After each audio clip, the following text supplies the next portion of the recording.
So I am extremely proud. It's nice when you get a chance to hear familiar voices and see familiar faces. And so I'm proud to welcome back the one and only Don W. Long. We definitely need more Don W. Longs in this world, but I'm glad that I can share a little bit of time with this one. So Don, welcome back. We had a really fantastic discussion. I had a ton of great feedback from the last show. So we're going to cover a few different things. But for folks that maybe didn't get a chance to catch the first one, if you don't mind, just sort of reintroduce yourself, let us know where we can find you online. Then we're going to jump in. We'll talk about the book. We'll talk about your overall business, how things are going, and just kind of get caught up on a lot of the challenges that go on in the world, and what you're doing in order to really help to kind of bring people through some of that stuff. Absolutely. Yeah, Eric, it's really good to be back with you. I really enjoyed the same and enjoyed the introduction, because I'm like you. It's nice to actually talk to people that you feel like there's a kindred spirit with, and not everybody that you click with, and I feel like we did from the first time we met. But really glad to be back. And a little bit about me. I built several businesses. Two of them were multi-million-dollar businesses, and a couple of years ago, I decided to sell the last business and start authoring some books and helping business people, mainly in the entrepreneurial field of all types of businesses, with the things that I had learned over about 35 years. Couple of books that I authored, the newest one we can talk about, but a couple of those are more destiny discovery books than they are business. What I found out about business is that when you're fully alive and fully engaged, your business flows better. And a lot of people are, they're succeeding, but they're succeeding at the cost of having happiness and fulfillment. And I'm like, that's not really success. So, that's kind of been my journey in business. And it's been a blast since I sold my last company, just helping. I love to help entrepreneurs. I have this saying that I use, metamorphosis, when I coach people, that you were a caterpillar, now you are a butterfly. And this is an ongoing process. It's not a one-time thing, but that transformation that takes place with people when the light bulb comes on, that's what gives me juice and makes me come alive. So that's, kind of, for lack of better words, that's my caffeine for the day, if I can get that to happen for people. Well, it's really interesting that you talked, and just before we got started, we talked about some of the areas that you really help folks in.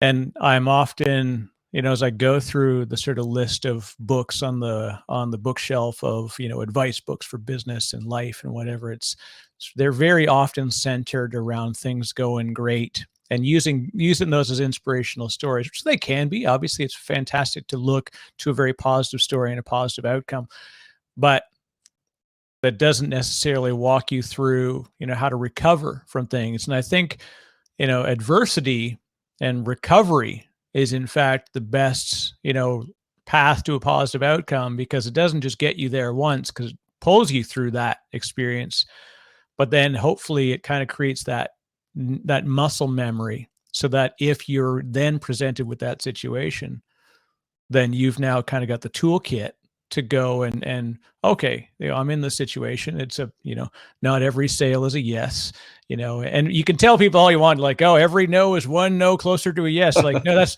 doesn't help me at all. It sounds like a great platitude, and it would go nicely on a wall, like behind the front desk of an office. But the reality is, if you, and I never take advice from somebody who's never had anything go wrong, because you want to learn how they recover, not how things go well.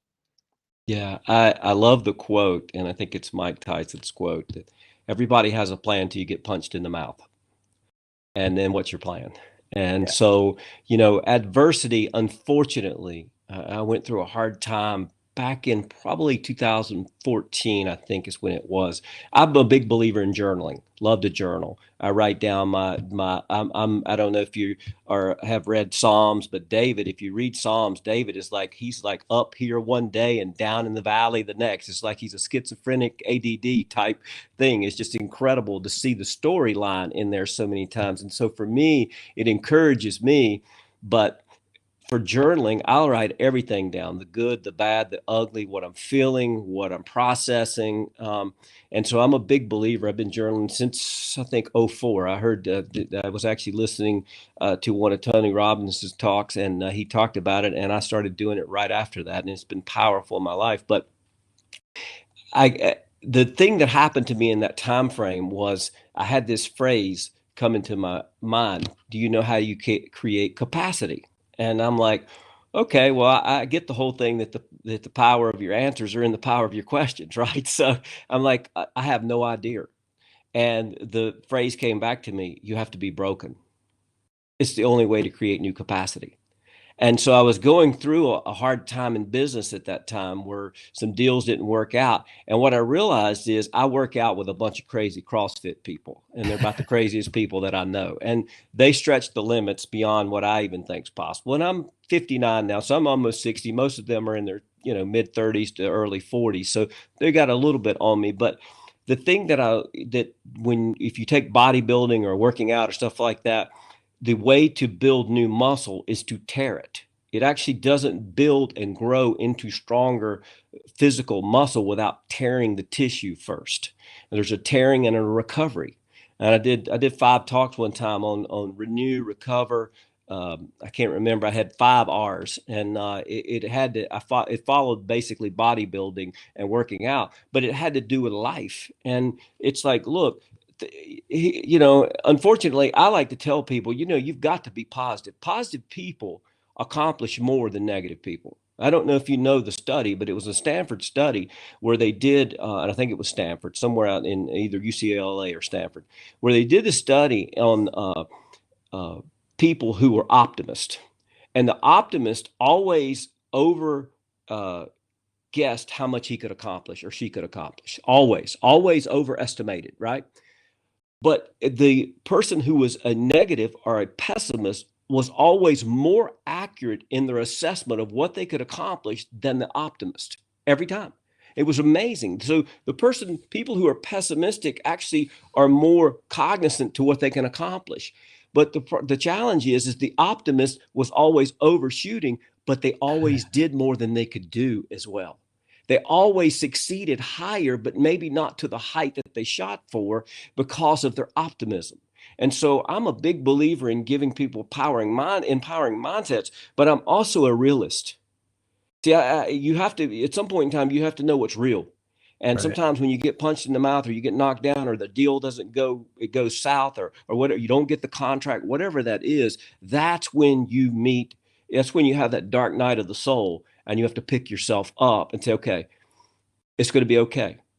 Somehow I'm going to come back from this. And it's like, you have to find that place. That's different for every personality type. I'm a big believer and I teach people on the personality type. So for me, I'm a DI, and the I in me is always optimistic overboard. The D is a little bit more accurate in assessment, but then you've got other people, the S, my wife's more of an S. And so they kind of get melancholy. Like when I lose a deal, my wife would get depressed. I can't even spell the word depressed. I just get angry. But it's the same. It's actually the same response. It's just with the way my personality processes that. Right. It's through anger or frustration or pushing hard or square peg round hole. That type of thing where she would close off, where introverts would tend to close off more. So you have to figure out who you are when these things happen. And unfortunately, the best way to learn about life is to get punched in the mouth and figure out how you're going to react. And if you look, it's like with your kids. People who have children understand this. I have 2 daughters, and so I probably was overprotective of them because they were girls. Had I had boys, I probably would have raised them a little differently. But do you want your kids, and I heard this from Jordan Peterson, so I'll give him credit for it. Do you want your kids strong, or do you want them safe? And, now that I've raised 2 daughters, I wished I had, made them a little stronger, younger, because strong, they can take care of themselves. Safe, they're always dependent on other people. Yeah. And it's like, so that's kind of how the business thing flows as well. Go ahead. And it's interesting too, and of course you mentioned Dr. Peterson, and for folks that he's an interesting figure in that it's controversial sometimes because some people have he was introduced to the wider world through a really challenging legal controversy that happened in Canada. I'm from Toronto, so I knew it all very well. But if you look at sort of the teachings and some of the work, and you talked before about journaling, and in fact, one of his programs is this future authoring program.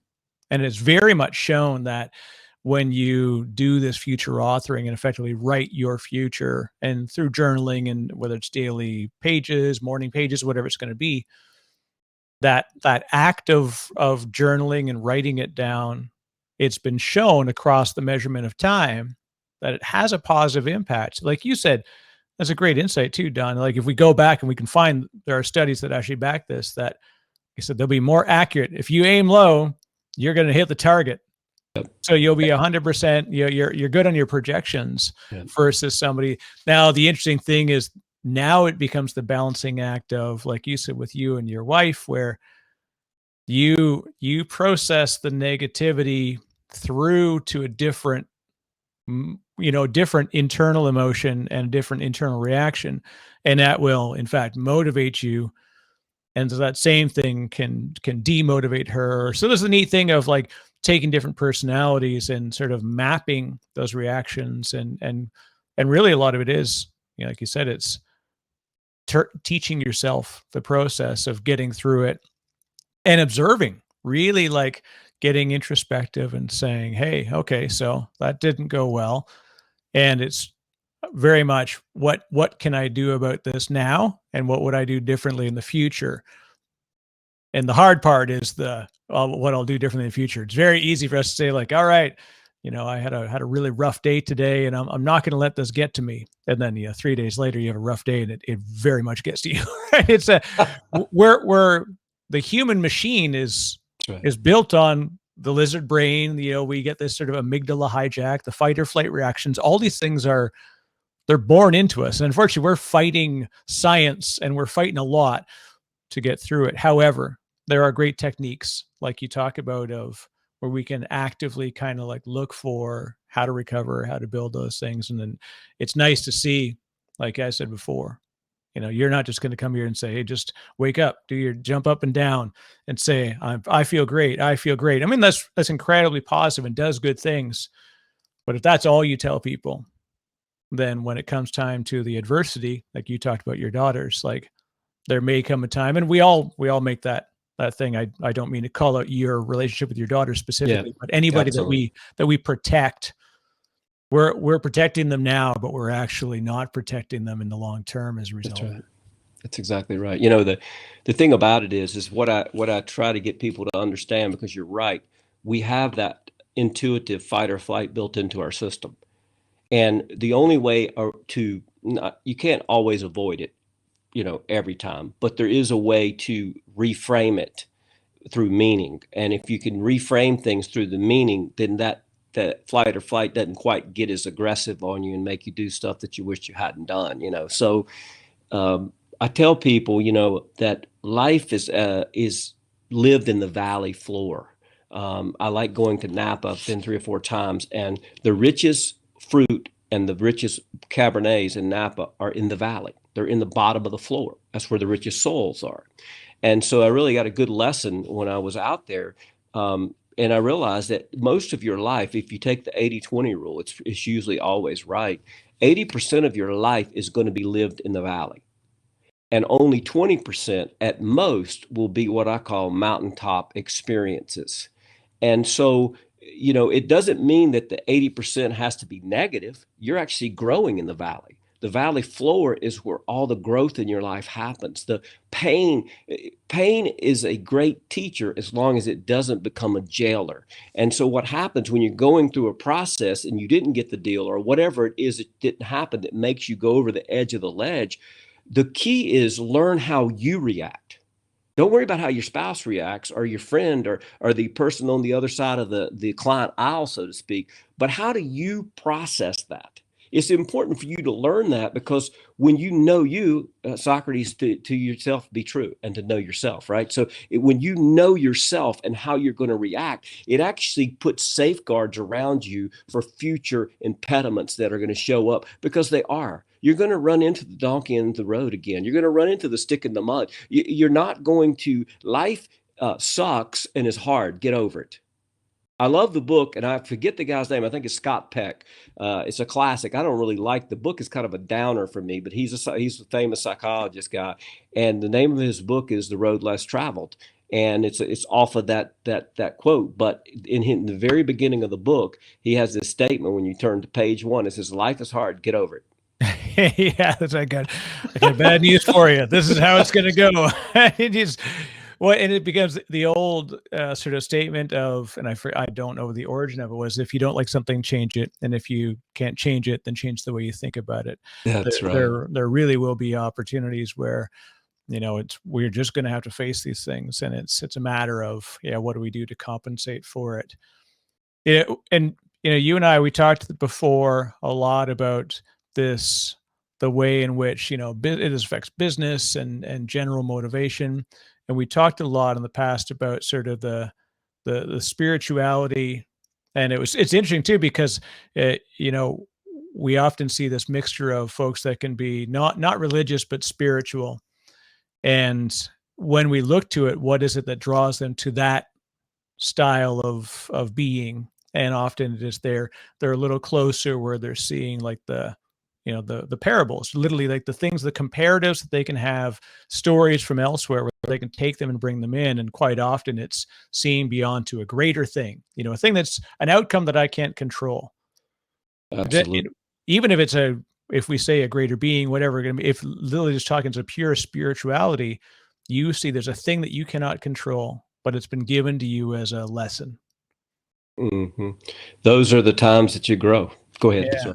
No, and but what I liked, and so I got a chance. Thank you as well for sharing an early copy of the book. I was rapid in the download, and I read through it, and I really appreciate it because it's a really challenging subject, right? We're in a really interesting time in the world, and what you talked about was it'll be received differently from different folks, right, depending on how their sense of the world is right now. And I think I'll quote Penn Jillette of the famous Penn and Teller magicians. It says there are two things that are invariably true: the world is getting better, and everybody thinks it's getting worse. That's true.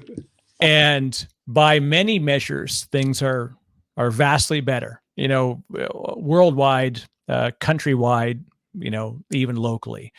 There are also things that we are now, in the way that a ship steers slowly, the world is going through interesting changes, in that I think as a society, we're really testing whether we can correct where things have occurred for reasons, whether right or wrong.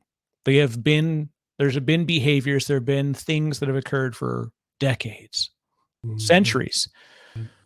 And we have a very sudden shift of folks at a broad level trying to just put a fork in that road. There's a lot of mules being shoved into the driveway right now, in a belief of that overcorrection for a lot of things is going to be we have to very suddenly fix this thing. And so your book really explores a lot about the challenges. We talk about the change where faith has been removed from a lot of schools. You talk about bending the twig. So if you don't mind, Don, let's give us sort of a summary of kind of the hopes and why you brought the book to the market. And I'd love to kind of explore a couple of the topics inside, if you don't mind. Yeah, sure. So the kind of what happened to me, I'm one of these people that still believes that God talks to people. So people have to know that about me to get the whole story. So in 2016, about halfway through that year, I heard God speak to me saying, I want you to teach my church, or the people of faith, or the spiritual people, how to be more worldly. And my first thought was, that's going to go over like a lead balloon. Because most people in the church are in spiritual circles.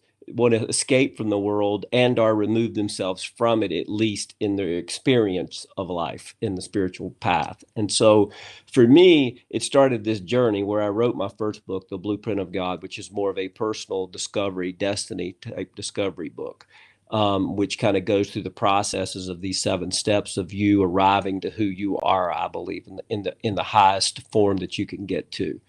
But I realized that in our nations, and you're a Canadian, and it doesn't really matter what nation you're from. I'm from America, so the book is kind of centered around our nation. But I also realize it's affecting other nations. This whole thought process. And there's 3 things that are not in the book that I can kind of process with you as I've went through. And I don't know if you've wrote any books, but when I write, it takes me, I probably went through that book 8 or 10 times, adding, editing, and then I had a copy editor edit it twice, and then I had to go back through it again. So I'm kind of tired of reading my own book. But anyways, just kind of fun thought there. But the thing that I realized is when pressure, and I'll give you a statistic, every time that Israel is bombed, right before an election, I want to use that as an example, they always vote center right after the bombing, if it's a bombing, because what happens, and it's not one is right or wrong. That's not really the point. Right. No, exactly. The point is that we go back to 3 things. We go back to our traditions, our roots, and our absolutes as a nation, whether it's Israel, whether it's Canada, whether it's Georgia over in the former Soviet Union, it doesn't matter. And you find that somehow our traditions of spirituality as a world, since the Enlightenment age, you were talking since the 1500s forward, has really roped us and been a foundation for us as a people coming into the different things that's happened, just say, since the 1500s. And it's not just a uniquely American or United States thing. Although the United States was established as a Christian nation, we have all kinds of beliefs in our country, and I'm for people celebrating their belief. But the key is learning how to go back to the roots that founded your nation and made it great, whatever those are. And you'll find that they're always based in eternal principles and absolutes. In other words, in our country and in America, and people will understand this, over the last 50 to 100 years, I write about this book, we've bought into this thought because it's been propagated from the top universities that truth is relative. Unfortunately, truth doesn't have versions. It only has one version. And so we have to get back to that. And now some people will argue and say, well, no, truth is no, it's not relative. It's not relative when you're building nations. And this book is about God's blueprint for nations. It's primarily I wrote from an American's viewpoint, but it's for other nations as well, because it's like we have to get back to the things that made, for instance, Italy great or France great, not just the United States. And we've got to get back to and what you'll find every time, because I've got a scholar who's a lot smarter than me. He's a PhD with the school in Durham and Oxford over in England, and their studies on this for over the last 20 years. And it's trending in the way I'm talking about, which is going back to it's a form of nationalism, but not Hitler's nationalism. So don't think of it like that. It's a form of, like, I'm proud to be a Canadian because I have these traditions, these roots, and these absolutes. And that's the kind of thing that happens to nations when they're confronted by some powerful thing that seems overwhelmingly trying to morph them into a system. And that's kind of the perspective of the book. And I talk about how we ended up, bending the twig and beliefs and how we have to change this, and there's paths to change it, because actually how we've ended up here is because the other side, so to speak, or the system that's behind the other side actually used these tactics against us. So that's how we ended up here. Everybody seems to leave that part off when they go through history, right? It's and you really raised a great point. And one of the it lines up with what you talk about in Lessons in Business, Lessons in Life. And one of the phrases that comes was talk about serpents and doves. Yeah. And the dichotomy that we all have to sort of face, where we have to think like, like optimists and pessimists, right? There's got to be someone who's optimistic in aim, but pessimistic in understanding of where it could go. And that really talks about, the idea act as a serpent, and that's also with a dove, right? And Mhm. I apologize. It's what happens. I read books so much, and now I'm like, I like all these things stuck in my head, so I'm entirely misquoting. I apologize.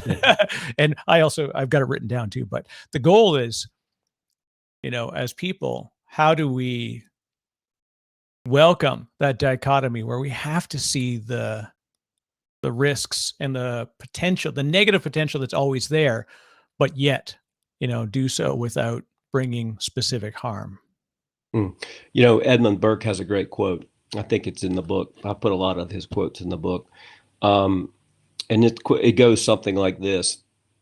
The only protection for honest men and women is to think the highest level of evil men. In other words, treat them like a serpent until they prove otherwise. Right. And this is Jesus's teaching himself. He was teaching his disciples how to stay alive. If you read that particular passage, what you'll find is it's sandwiched. It's the meat of that chapter.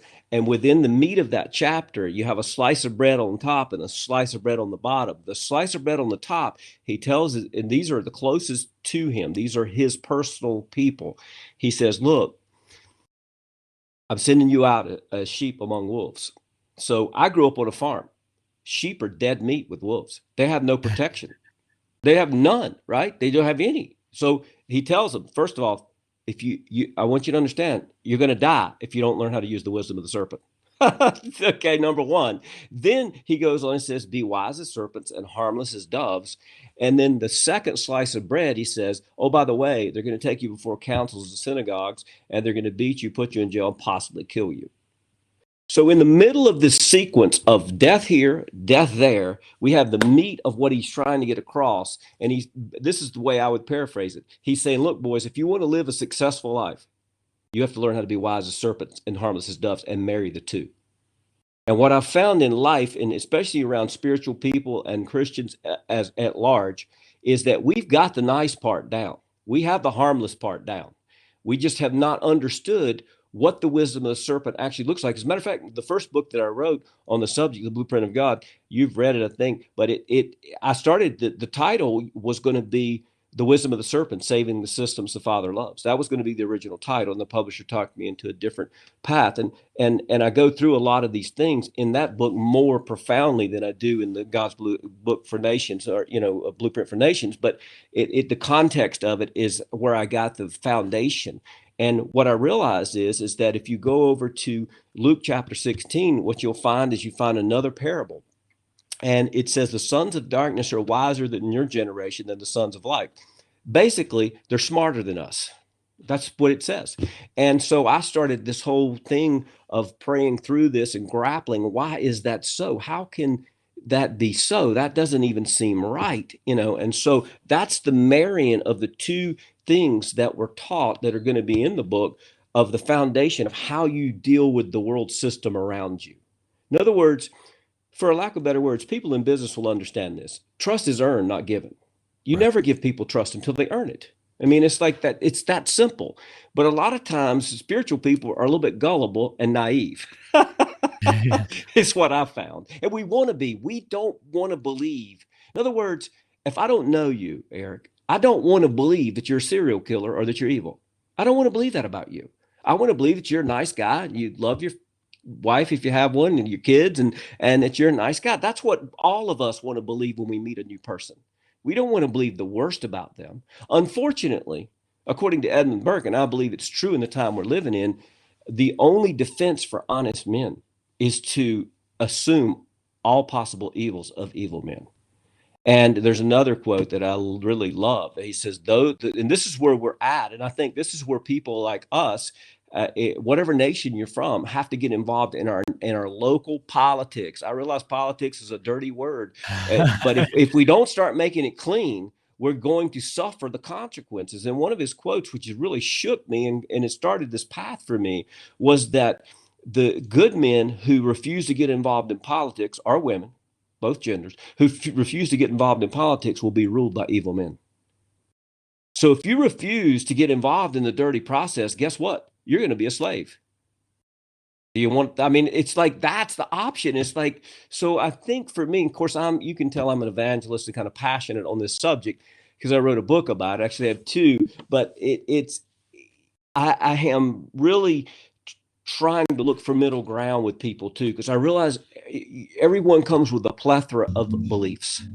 And I try not to shove mine. My background's Christian, so I try not to shove mine on people. But I also realize there's a place that we can gather where we can go back to our traditions, our roots and absolutes as a nation and start celebrating that instead of all the divisiveness of, for a lack of better words, I'm white, I'm an American Indian, I'm a Chinese, I'm like an American. And I think we need to drop the labels. And that's not in the book. That's just a little pet peeve of mine. Actually, my great grandfather, you wouldn't know this looking at me, I'm sure. But my great grandfather, let's see, it's my great grandmother. I'm sorry, it's my great grandmother's dad was a full-blooded Indian. So I don't know how much that makes me have, but I have native Indian blood, and it's like, and I have other nationalities because we're all kind of mixed people to start with, It's like if you have a mom that's Irish and a dad who's Italian, guess what? You're Italian and Irish, It's like, for me, these labels have become ways to divide us instead of unite us. It's a challenge, I think, and this is one of the things I often struggle with in that, the reaching out to into the community to look for folks, and we often get this, and technology is a great example, right? We face this often as the challenge of diversity, of both the audience participants and ultimately where this next class comes from. And in the same way you describe this, idea of like bending the twig, that you bend the twig and ultimately it will bend the tree, for generations to come. We are now, doing better things at the primary school level, which will introduce new generations of technologists and tech focused education. And so in that area, we are trying to do something. The challenge, of course, is that it takes probably 20 to 30 years to be fully realized. And it's really difficult for us as humans to have patience. And what often happens is when we go to really drive a point, to help out, the first thing that happens is we apply today's labels and we apply 30 years of future of inability to change that label immediately. And so what happens is, like, if I go and I'm like, I help a lot with like Girls to Code, Black girls coding, any community whether it's people of color, whatever origin, wherever they're from, folks that are underrepresented, I do my best to help to participate both through interaction and through donations wherever I can. But we end up with this challenge where I can't get overly involved because if you were to put it up on the wall, I'm sort of the reason why we have to have these groups. And it's really unfortunate that by labeling, most folks are fine with it, right? Like, but we really do get stuck sometimes on the idea that I shouldn't have a bold opinion on it because I don't come from the community that's represented by the challenge.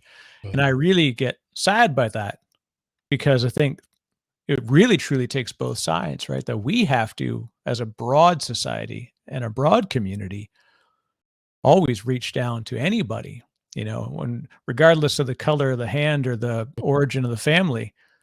A helping hand is a helping hand, and like you said, so labeling is a thing where I worry sometimes that once you start to apply the label, if you don't apply the label to everybody, then we end up with disparities in how we're bringing people forward, and it's frustrating to watch because I know, like, I also know, hey, I would be impatient as well, right? I would want change now. We all do. Yeah. Hard to think that we got to wait a generation or two You know, I've got kids. I've got 4 kids, and I've got older kids, and I've got young kids. And so I know that the thing that I teach the young kids right now, I'm going to see that show up in 19 years. Right. Yep. And that's the only reason I know this, because I've got kids that are, 19 and 5 and 1.5 Wow. and 17. So I can actually see the proof in the results from stuff I taught them then, behavior that arrived later. Yeah. Most of us don't have that ability to have both sides of the visibility. That's So right. it's hard, right? So That's anyways, right. it's me, way more me talking here about this stuff, but I bring it up because, this idea that, like I said, that's why I talk, very openly to you. Like I said, it's for folks that aren't necessarily religious. Yeah. Spirituality is different from religion. The lessons that we see in the Book of God, or whether it's the Koran, or whatever your religious text is, Yeah. you'll notice similarities in the stories, right? Because if Absolutely. this, so like you said, I very much appreciate that you are open, that this is my background is this. I come from here and I will proselytize this, Yeah. but I also recognize the freedom, and I welcome the freedom of other folks to have different ideas, different opinions. And, when it all comes down, when we all come together, we all agree that we want greater things for all. Yeah. The thing about it, that's why I go back to the 3 words that I've kind of articulated for me to kind of grapple with the process of my Black brothers and sisters, are by, Hispanic or Asian or whatever the case might be. I don't mind other people using labels to describe themselves. I think that's fine. It doesn't offend me.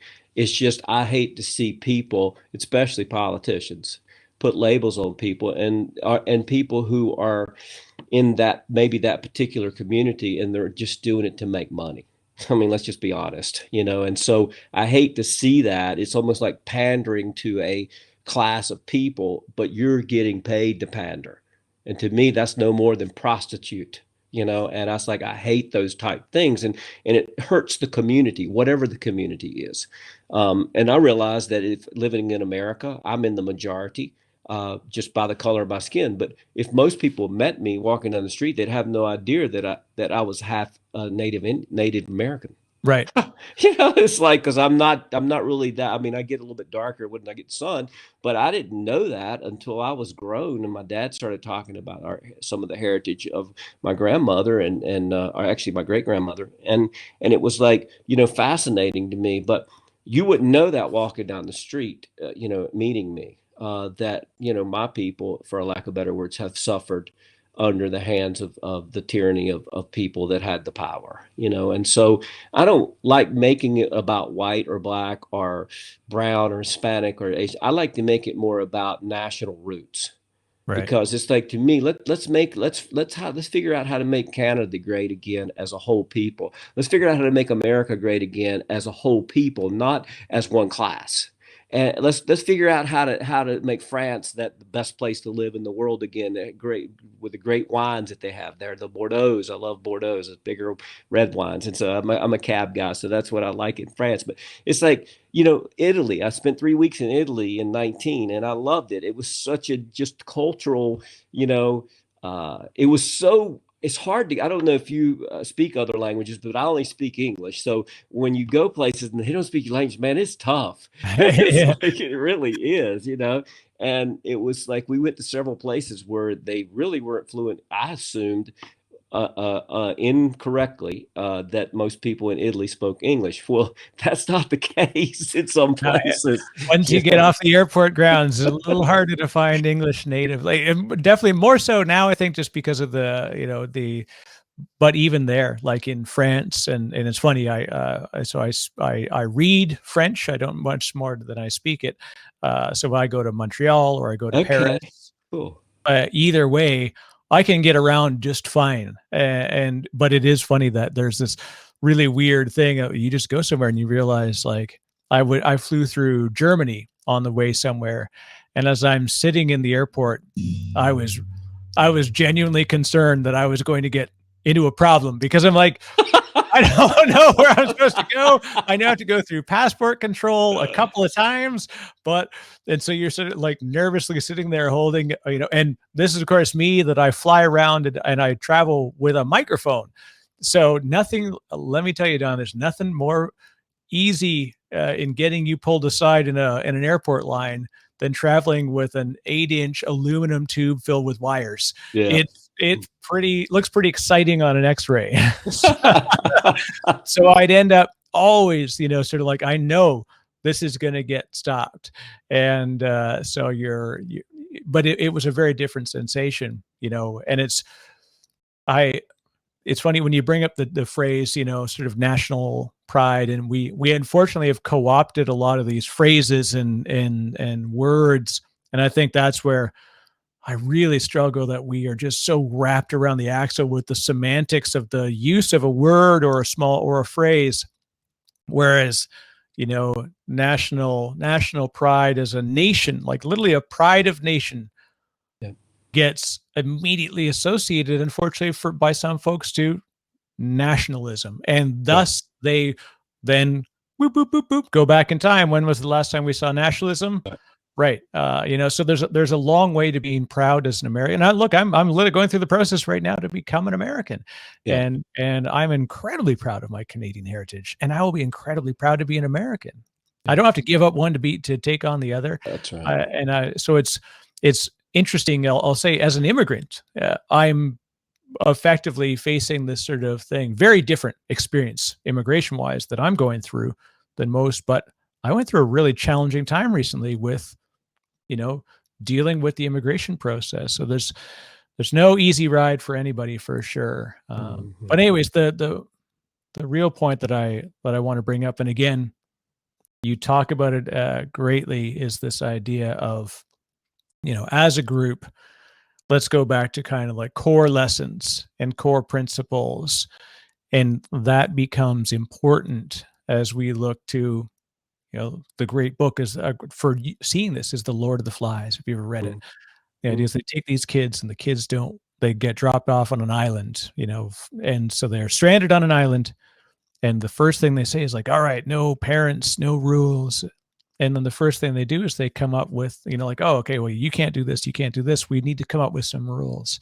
Yeah. And then over the course of evolving this and learning behaviors and how they interact, they come up with a series of rules. One would say they would call them commandments, right? And don't murder, don't hurt, don't steal, don't like, oh yeah, it's a very natural order.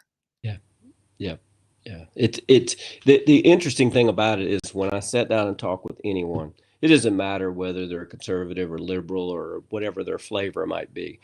If I can build around traditions and roots and absolutes, the most people can find middle ground. And it's like, for instance, in the you probably don't know this. Most people that live in America don't know this either. But on the south frieze of the Supreme Court, there's a picture of Moses holding the Ten Commandments. And you could only see the 6 commandments, not the 4, and the 6 that have more to do with secular law. And this is what our foundation as Americans was built on from the beginning of our nation. Have we always lived up to it? No. Does anyone live up to the perfection of God? I doubt it, because we're imperfect humans. And so, we're humans having a spiritual experience. That's what people say. We're actually spiritual beings having a human experience. It's the other way around. And so I believe our spirits are perfect in God, but I think outside of that, our flesh and our souls still arriving. So that means we make mistakes along the way. And America's replete with mistakes that it's made in its history, but it's also one of the greatest nations on earth that people still want to come to for a lot of the same reasons, because we tried and failed, and we tried to become better. We tried to live up to the declaration where all men are created equal in the image of God, and we have these unalienable rights where we pursue life, liberty, and the pursuit of happiness. This is who we are as a people. Whether we always live up to that is definitely questionable. But if I can figure out, and my book is kind of, when I use the word, there, like Israel, if you take Israel, there's a book, and I wish I could think of the title because it's written by an Israeli, and it's on nationalism, and it talks about all the positive things about nationalism. And they were the people that were persecuted by Hitler, obviously, so you know that. But nationalism is not a bad word. It's just a matter of the way it's defined. And because when I look at it, it's like, I think you should be proud of your Canadian heritage. Well, that's all nationalism is. It's Right. just Yeah. being proud. It's just being proud of where you're from, you know, and the roots that the Canadian lifestyle put inside of you, and the things that you were able to be afforded because you were a Canadian. You know, it's like, it's easier for when I talk about other nations for people to get this, is because America's kind of got this black eye, you know, because in some rightfully so, because our standards are so high that we sometimes don't live up to them. You know, so you can look a little hypocritical when you're not living up to your own standards that you're shooting for. Well, you bring up a good point, and I want to play off of that, Don, because we use the phrase "nobody's perfect." You talk about sort of the perfect in the eyes of God, and perfect as a being, Yep. regardless of, again, said, even just take folks that may not understand or adapt or really adopt the religious, if they take spiritual, just natural side of it. Mm-hmm. Therapists need therapists, right? Like, even the people that are the best listeners, they need to unload on somebody.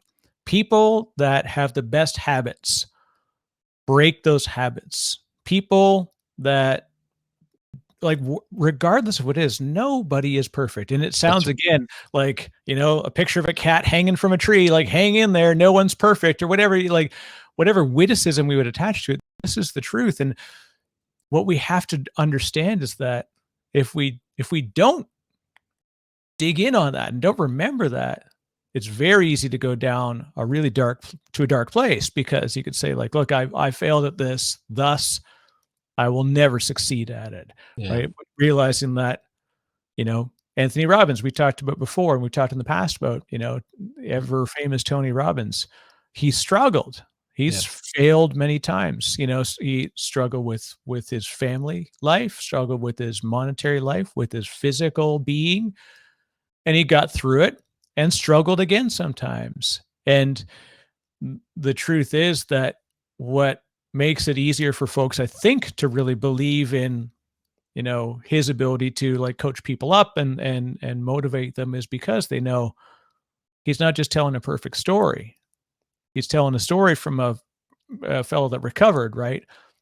We talk to people that are in recovery for addiction, and the first thing they do is they admit that they're, as you say, right? We talked before, you're broken. Mm-hmm. So what do we do? What's our reaction then to that? And it's really, and then when we look at sort of the history, as we look to kind of, like, not erase history, but make adjustments so that history isn't repeated. I think one of the most risky things is to try and wipe out that history occurred. Absolutely. Yeah. Really tough things happened, but we also have to recognize that, else we're going to suddenly, like an Etch-a-Sketch, have this bare start, and we will begin to relive unfortunate things if we don't look to the patterns that may have already occurred and have played out in really difficult ways. One of the things that I love as a metaphor, and of course, being from the Christian faith, people will be familiar with this, even if they're not in the Bible or stuff. But Jesus was the Son of God, and so the Messiah. And so I look at myself. The way I describe myself is, I am a son building the family business. I'm in the kingdom, and I'm building the Father's business. And so I like to use that metaphor with people in a spiritual context when I talk to them about business stuff, because identity is everything. The middle chapter, I think it's chapter 4 in the Blueprint of God, I talk about identity. Without that, and it's the largest chapter in the book. Without identity, we are going to repeat the failures of the past. There's no doubt about it. And so what I like for people to think about is, you basically have two core identities in humanity. One is the picture of a son or daughter, The other one is a picture of a victim. And you have to live from one place or the other. And what I mean, so people can get a concept naturally looking at it, is that when you go to eat at your house, your sons and daughters, I don't know if you have boys or girls or if you have both, but it doesn't matter. They sit down at the table and they don't think twice about opening the refrigerator and getting something out of it and eating whatever. Like they're sons and daughters. They're your children, right?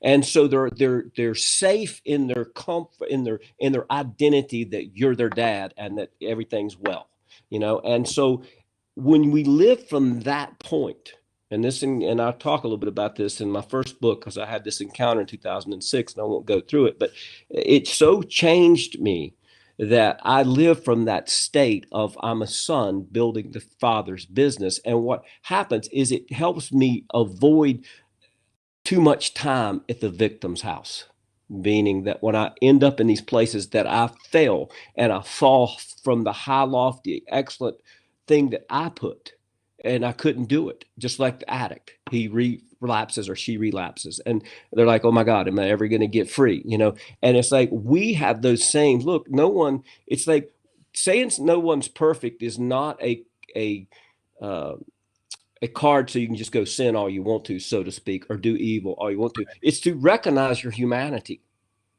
you know, and recognize that you haven't arrived yet, and you're not going to. You're always arriving and becoming. And this is what I try to get people to actually do when I'm dealing with them in a business context and tying their spirits. Because look, life is about everything. Life's not just about making money. Life's about your relationship with your wife, or your relationship with your kid, or your relationship with your clients, or the thing you like to bike, right? You're the bike, you like biking. That the thing you enjoy. I love working out. It's like these things, life is full of lots of things that kind of are part of who you are. And when I can get people to become congruent at the core of who they are identity wise, all these other things work out. Your relationship with your wife will be better. Your relationship with your kids will be better. I believe you'll be healthier. You'll make healthier choices eating so you can ride your bike further. You know, your business clients will love you because people want to be around fully alive people and people who are living free. And what defines me as a son is freedom and fully aliveness. Do I always live there? I wish I could tell you that I did, but I'd be lying to you, you know, because I fall just like the best of them.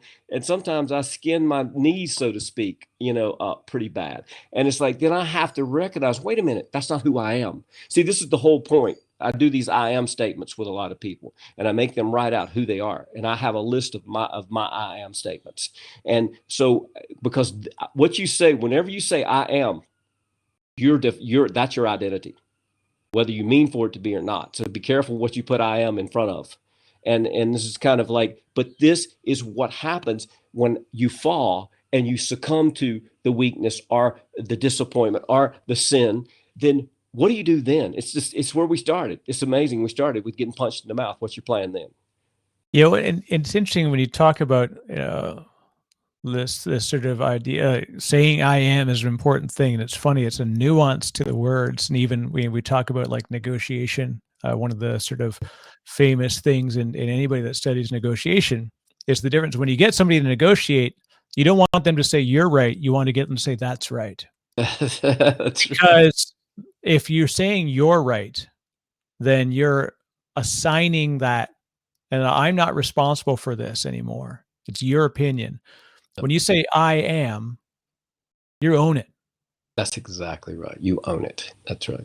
And it's even like we talk about when you say "I" versus "we," you know, and I often use the phrase when I tell people, you know, we have stuff goes wrong all the time at work, especially your life, wherever. And I always say it is like, I fail, but we succeed, right? So whenever something goes wrong, you're like, what's the opportunity that I could have taken that could have affected the outcome in a different way? And so it's not always, I'm not like saying, oh, everything's my fault, but I very much like, what is the thing that I could have done? Or what are a series of things that I could have done that could have changed this outcome? Yeah. And could I have done it? And it could be, you know, somebody else was, you know, responsible, right, for this problem. And I'm not blaming them. So I'll say, what could I have done to make sure that they don't end up in a situation where they ultimately may have triggered this situation, right? And a great book kind of brings a lot of what you talk about. Bill Walsh, if you ever read his book, it's called The Score Takes Care of Itself. Oh yeah, great And, book. Yeah.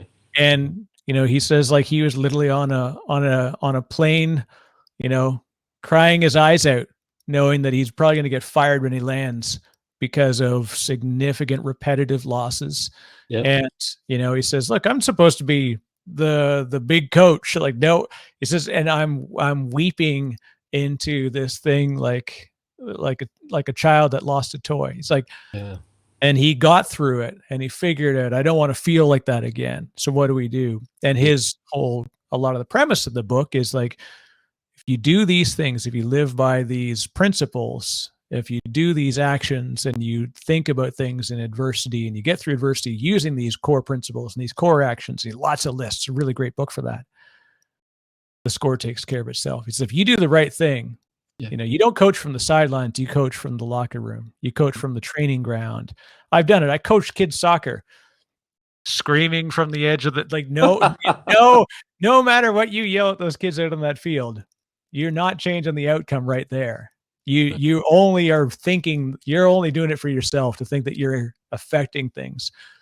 What you did when you train them for an hour in a week, in a month beforehand, what you teach them those techniques, you know, to Bill's methods, right? The score takes care of itself from there.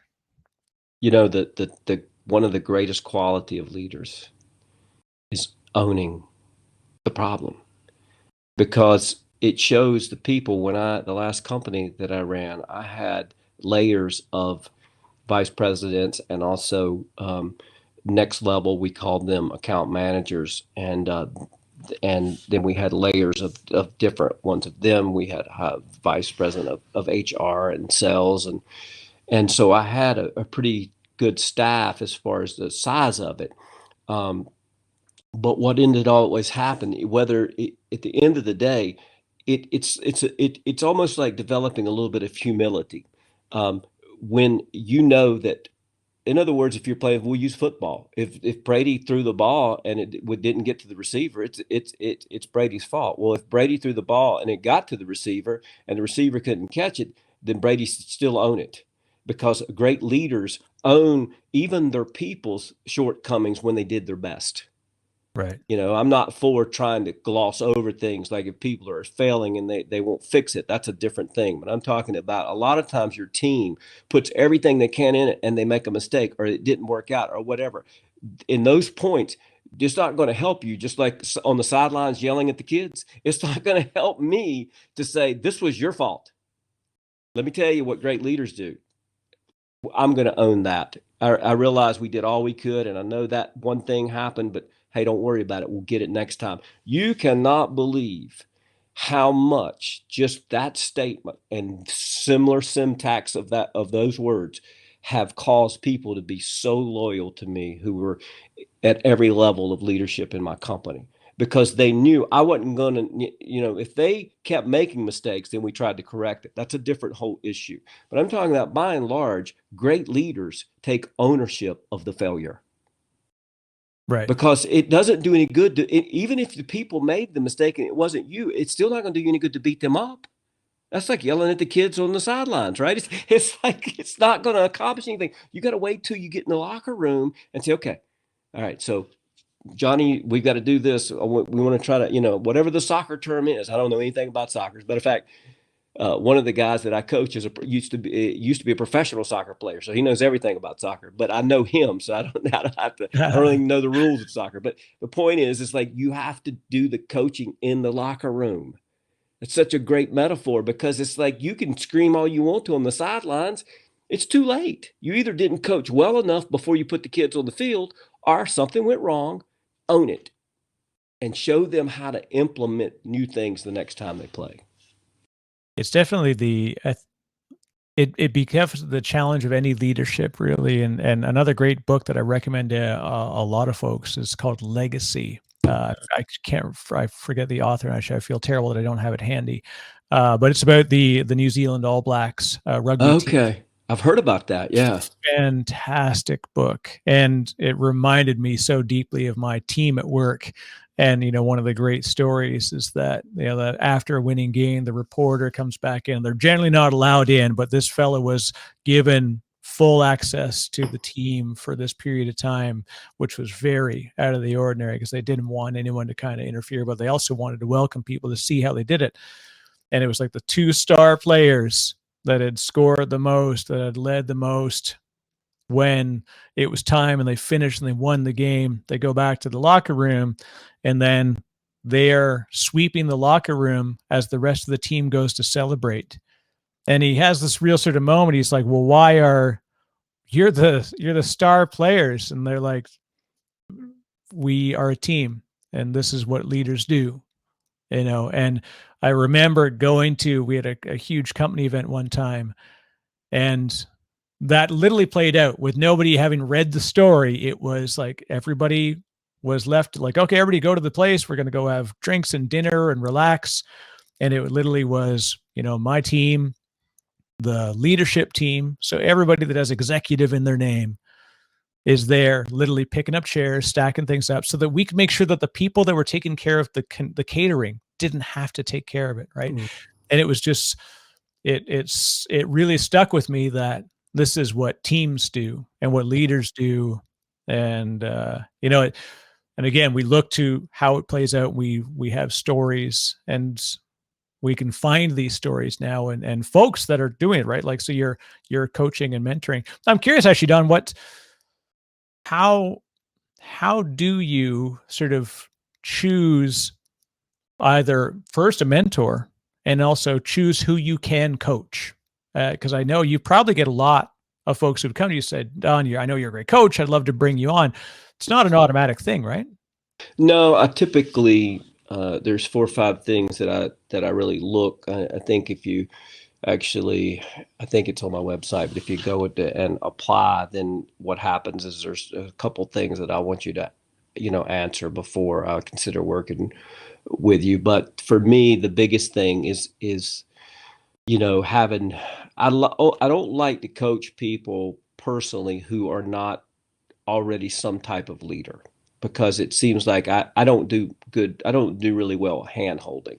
And so you're going to have to jump off the blocks pretty fast with me and move. And so some of that's got to do with just your dreams, your desire level, what you're looking to accomplish. Because sometimes people that come to me are bigger than me in life. And I'm like, I'm not sure that I can help you. Like if Tony Robbins applied, I don't know there would be much, I probably could teach him something about spirituality maybe, but there's always things that people can learn. Let everyone be your teacher. I love that whole statement. But the mentoring part is used to be easy. When you're young in business, everybody knows more than you. So when I was in my 20s, it was easy to find mentors. The older you get in life and the more success you have, it gets harder to find mentors because you need bigger people. Right. And you don't always get access to them. So a lot of what I did in probably the last decade has been through CD or conferences and stuff like that. Although I do have one mentor that. And you asked, the question was, how do you pick them out?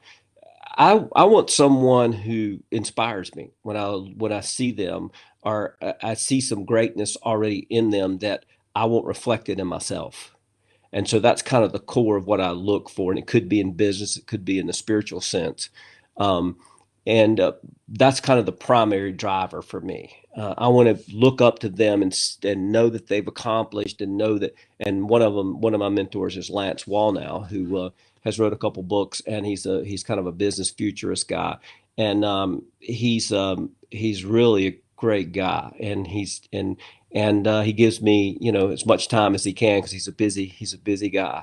And that's one thing about mentors. You have to cut them a little bit of slack because most of the time they're busier than you think they are. So make sure. I love what John Maxwell says, and I try to do this. I've got a pad and a pen right here that you're saying things that I'm writing things down because I learned this from him. He said, when he started in, business type stuff.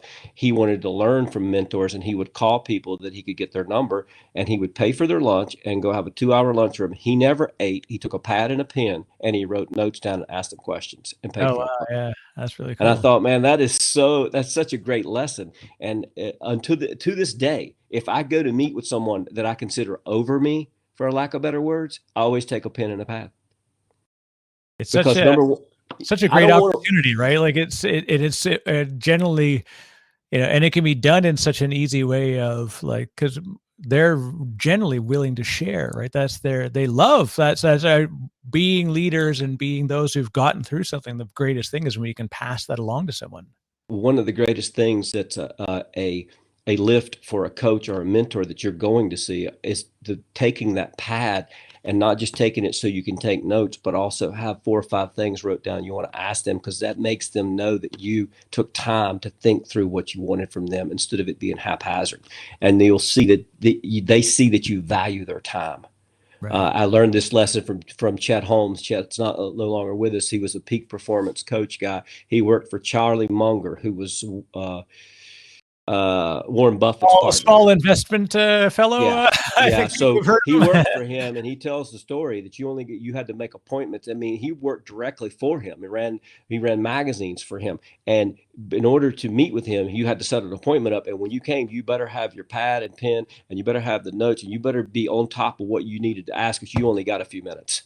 Right. And it really taught me the value of people's time. So when you do get a mentor, really value their time.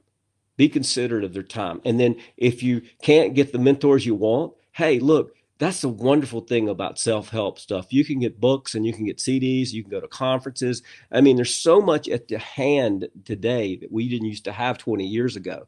Think about it. In the early 90s, there wasn't hardly an internet. That's right.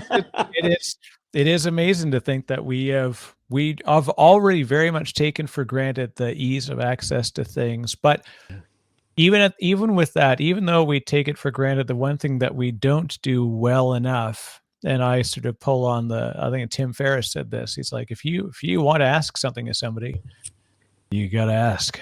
Like he went out and he like emailed a bunch of people and said, I want to interview you. And like, there's no reason why this would happen. And I've learned this myself. I said, like, when I started this podcast, I was like, they're like, what happens when you run out of friends to interview? I'm like, well, I'm going to have to meet new people. And through the course of doing this, now I luckily have the opposing problem where I am choosing from a pool of people that are coming because they enjoy being able to share their stories, and we discovered each other through that, Don. And it's amazing to see that if I had not done the work and made that jump to like, I got to try this out, I've got to commit to it, and it may not go well. And it didn't go well all the time, right? There were challenges along the way, but as I went through and sort of followed like the lessons you talked about, like, okay, all right, I think I got a cadence now, I've got to figure it out, and be prepared, be ready to listen. I say this as the guy who's taught half the time here, Don. I totally still in all the mic time, but when I talk to you, it reminds me of what I enjoy and being able to impart upon other people in my mentoring relationships. And that's why I really appreciate that you and I can kind of share these stories. And, and like I said, people I recommend, we'll have a link to the book as well in the show notes. I always do that. I look down as if it's like down below. It will be down below as people. So the funny thing is we're doing this on YouTube as well. So I'm actually adding the video, which is super fun, because then people can actually connect with cool. Fantastic folks like yourself. It's such a nice additive to the audio conversation. Absolutely. Yeah.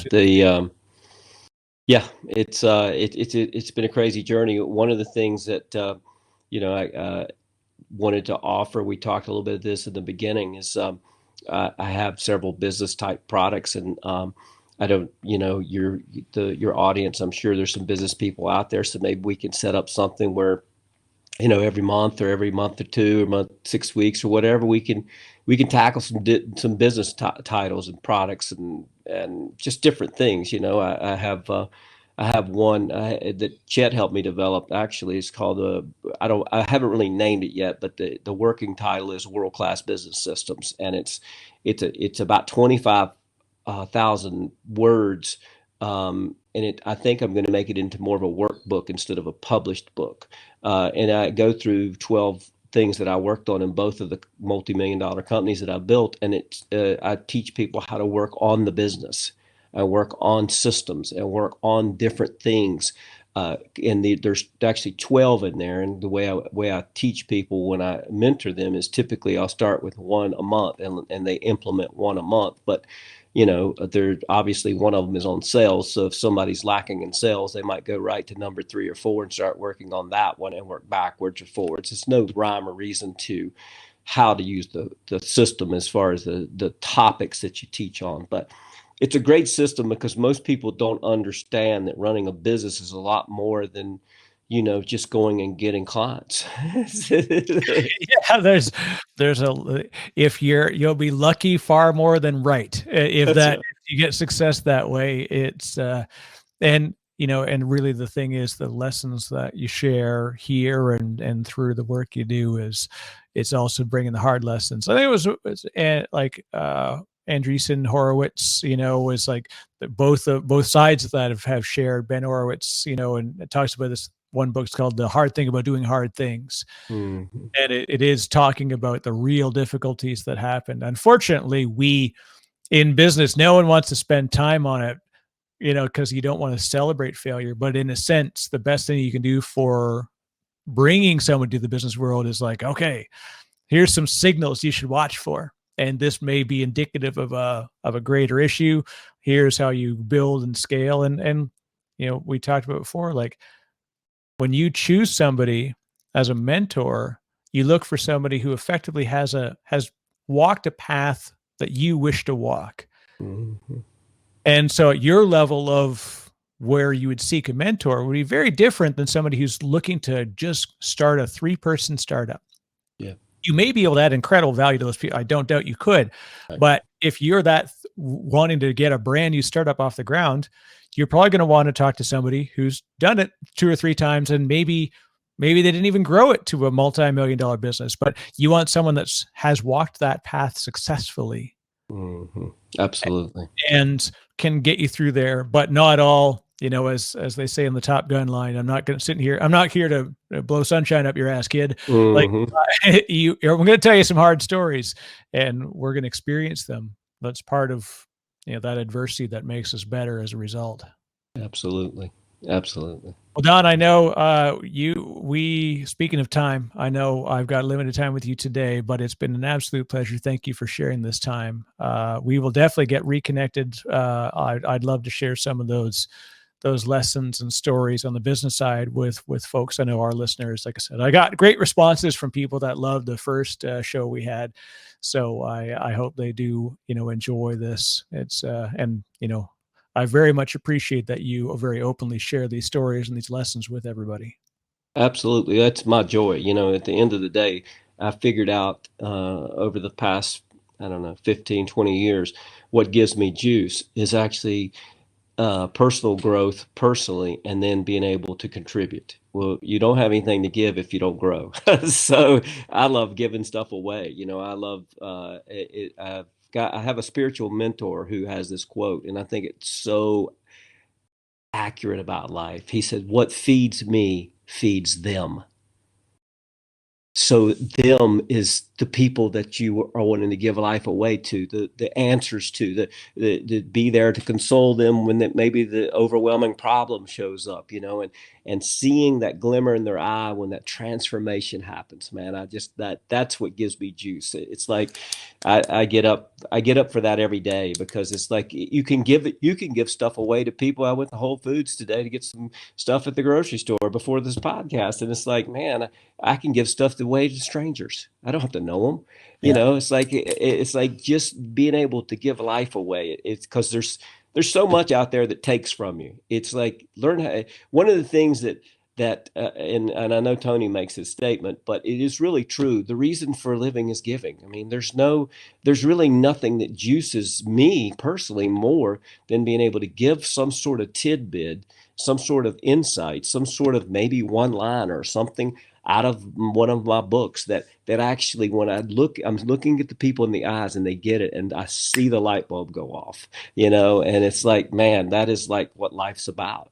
So, I look forward to hopefully, jumping back on I've got that system's in kind of a rough manuscript form, so I could probably send it to you, and you could just kind of read through. You'd have to realize it hadn't been edited yet. So, as somebody who's written a few things in my time, let me tell you, I know what that editing process is like. It's both beautiful and horrific. It's such a beautiful thing to like give it to somebody, and they do all this work, and you see the red ink and the comments and all this stuff come back, and you're like, oh, I need to get out of the writing business. But then when it's done, you're like, that's right. And that is like the ultimate in negotiation of like that it was the right way to say that thing. And it is really tough because we're so used to like, that's why I like conversations, because we can meander a bit. It's not so terrible, but when you're committing to the written word, there's no room for meandering. It's got to be very structured. And so I always appreciate a great editor. And they always tell me, they're like, you actually don't like that. And I'm like, no, I don't like it when it's happening, but I sure like the outcome. Absolutely. The book you just read, I had the editor that I have, she had helped me with my first book, and she went through it twice, and then I made a few changes, and it was like, it's so much better, well written and well read when you read the storyline with her hands on it. I mean, it's just, without that, it would still be kind of in a crude manuscript form, because I can write to one level, but I'm not one of the people who, that has that creative touch and the flow type thing when it comes to that stuff. I'm a little bit too impatient for that part of the process. It is, I tell you, it is a test of wills, committing to a long form. My wife, she wrote a book and she's like, I'm never doing that again. It's horrible. I'm a blog writer. I do podcasts, I do all these other things. But same thing is, every time I start a writing project, I'm like, oh, this is a terrible idea. When you're done, you just feel so good, but it's a real commitment of time. And the flow is really what, like I said, what I really appreciate in the book is you continuously do beautiful callbacks and the themes carry throughout. And that is tough to do, right? To be able to go into the story, go into the beginning, and from the paragraph one, you know where you need to get, and you carry them through the journey, and continuously you sort of, ratchet back. This is okay. We're here, and let's go back for a second. Right. That's how we got here. Okay. Let's go to the next. And it's a flow that is really, it is pervasive throughout the book. So it's very, very well done. The one thing that I've learned, this is my third, well, I've got a couple other manuscripts written, but this is the third one that's actually going to be published, is that the first couple were decent, but I started reading, I'm an avid reader anyways, but I started paying attention, I guess is what I would say, to other people's writings and how they wrote.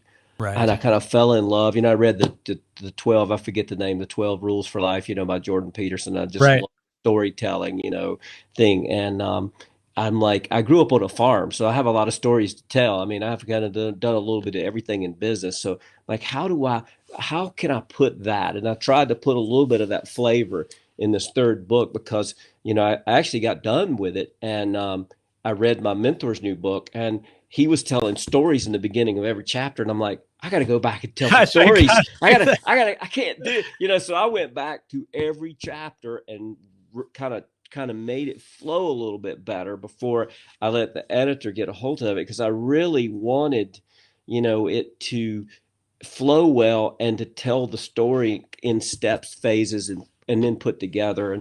And the creative side, I'm creative. Everyone's creative because our daddy is the creator. So, it doesn't matter, but different people's creativity comes out different ways, so mine is more usually in speaking and bringing transformation and some leadership things.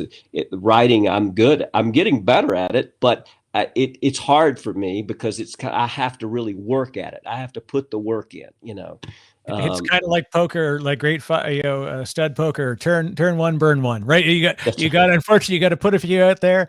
It's like any muscle, right? Effectively, you got to work it, and there will be training, and it is very difficult, and that your editor is your personal trainer on that process because they've kind of been through there. They can give you the guidance, but yeah, it's I admire your ability to put those stories onto paper and do it with a real great way of telling the story, bringing the lessons, keeping the flow, and just in general, like so you have a lot of output, Don. You're a busy gentleman. I'd love to see what your calendar looks like because mine looks like a losing game of Tetris, so I have trouble fitting it in better. Well, I gotta work on that. One of the things that I realize the more you do, the productive people, busy people or productive people, you just learn how to fit it in. And I don't do time management. I manage by the people I want to connect with. And that's why we're on this podcast. I reached back out to you because I'm in this season of my life where, just like you've got a pool of people you're pulling from, and you want to have the best people on your podcast for your listeners. And for me, it's like life is short, and I want to make sure that I am putting my time where, as it says in the movie, Maximus says, what we do in this life will echo in eternity.